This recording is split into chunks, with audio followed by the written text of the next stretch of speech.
Good morning, my Real News Midday TV family. Thank you so much for tuning in this morning, and I'm wishing for everyone a wonderful and a productive day.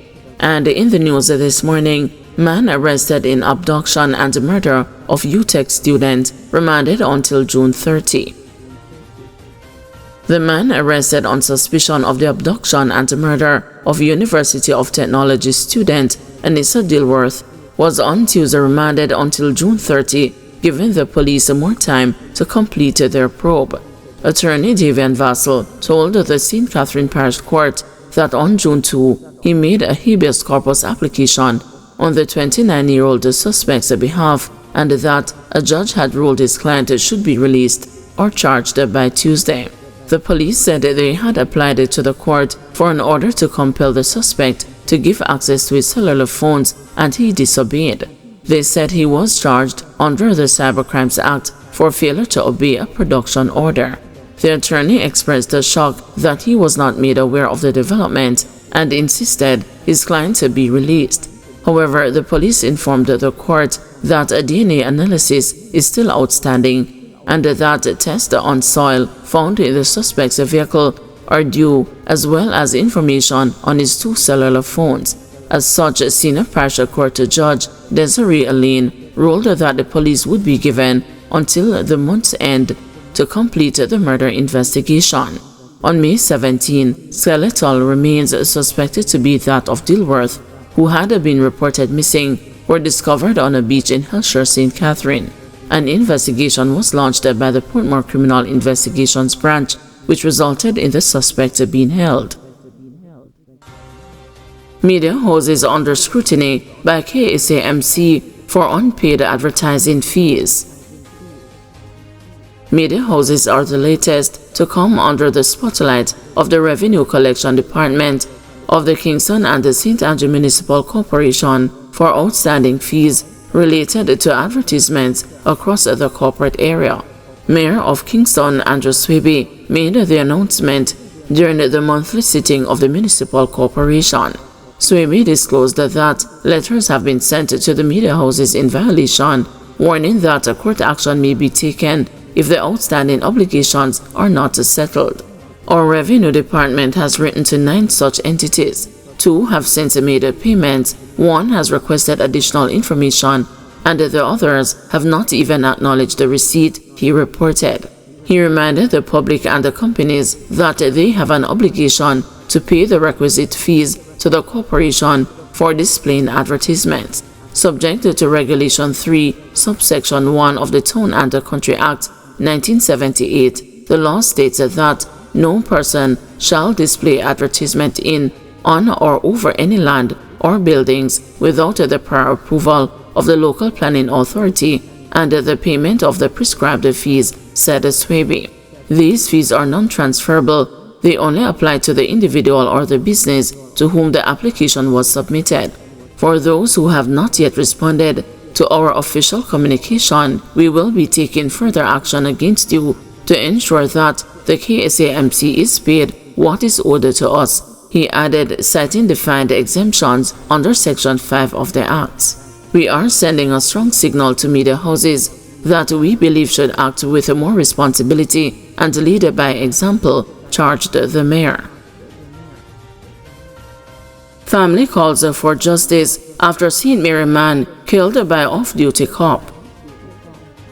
The family of a St. Mary man is calling for a thorough investigation by the authorities after he was killed, reportedly by an off-duty cop in the Preston Hill community on Sunday morning. According to eyewitness accounts, the police officer and the 24-year-old Ricardo Small got into an argument which escalated into a fight.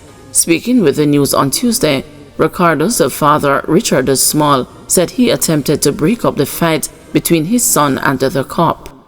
By the time I come across the road, him up on my son again with the gun. Point the gun in his face. So I never shoot him, don't shoot her, but my son jump up again and grab him. And him and him wrestle and come across, I only can know a bus and park right there. And slam in the bus. Me, hold my son hand, and his mother hold him back way like this. Hold him back way like this.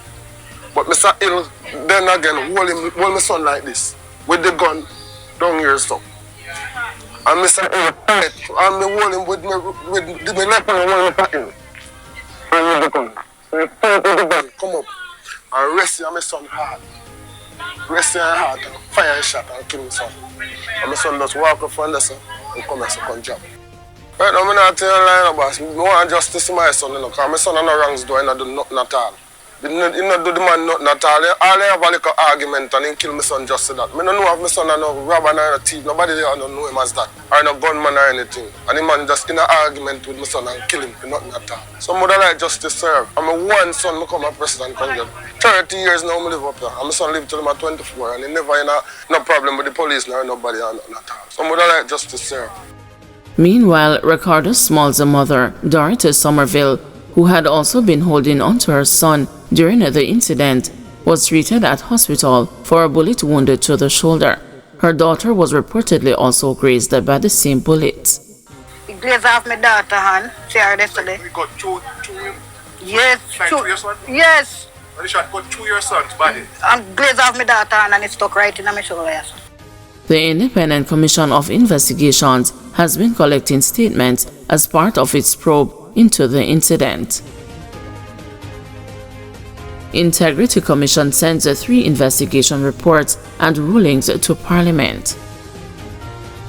The Integrity Commission on Tuesday sent 3 reports of investigation along with associated indicative rulings from the Acting Director of Corruption Prosecution to Speaker of the House of Representatives Juliet Holness and the President of the Senate Tom Tavares Finson. A copy of the report and the indicative rulings has also been sent to the Clerk of the Houses of Parliament, Colleen Lowe. The Commission says it anticipates that its investigation report, which were submitted pursuant to and in conformance with Section 54 of the Integrity Commission Act, together with the associated indicative rulings, will be tabled in both Houses of Parliament as soon as possible. Section 54(4) of the Integrity Commission Act provides that where the report from the Director of Investigation to the Commission has a recommendation under subsection 3, the Commission shall submit it to the Parliament for tabling. The Commission says the documents were formally received and decided for at Gordon House at 11:04 a.m. 32 members of the security forces charged since 2024. The Independent Commission of Investigations is reporting that 32 members of the security forces have been charged since 2024 and brought before the court for various offenses, including fatal shootings. The law enforcement personnel were charged following rulings by the Director of Public Prosecutions. According to the data, 9 members are before the courts for fatal shootings which occurred last year. 16 have been charged with cases of assault, 1 case of root death, 1 case of hit-and-run collision, a case of discharge of firearm, 4 cases of a shooting injury, and 1 case of malicious destruction of property.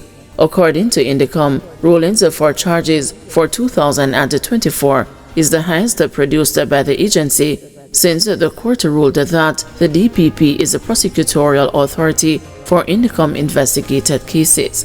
In the meantime, Indicom says the latest fatal shooting statistics for the period January 1 to June 10, 2025 show that there have been 144 fatalities involving the security forces. Indicom says it continues to press for the urgent acquisition of body-worn cameras for deployment in planned police operations, fugitive apprehension assignments, and operational support systems. 48-hour curfew in East Kingston extended. The 48-hour curfew that was imposed in sections of the Kingston Eastern Police Division has been extended.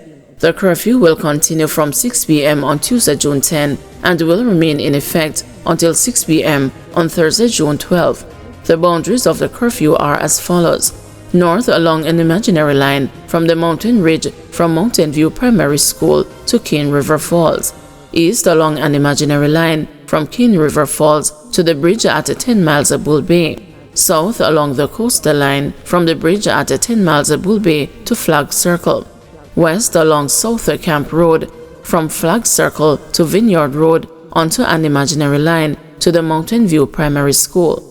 During the hours of the curfew, all persons within its boundaries are required to remain within their premises unless otherwise authorized by the ground commander. Guys, thanks for watching. Please join us this afternoon at 2 p.m. for another news update.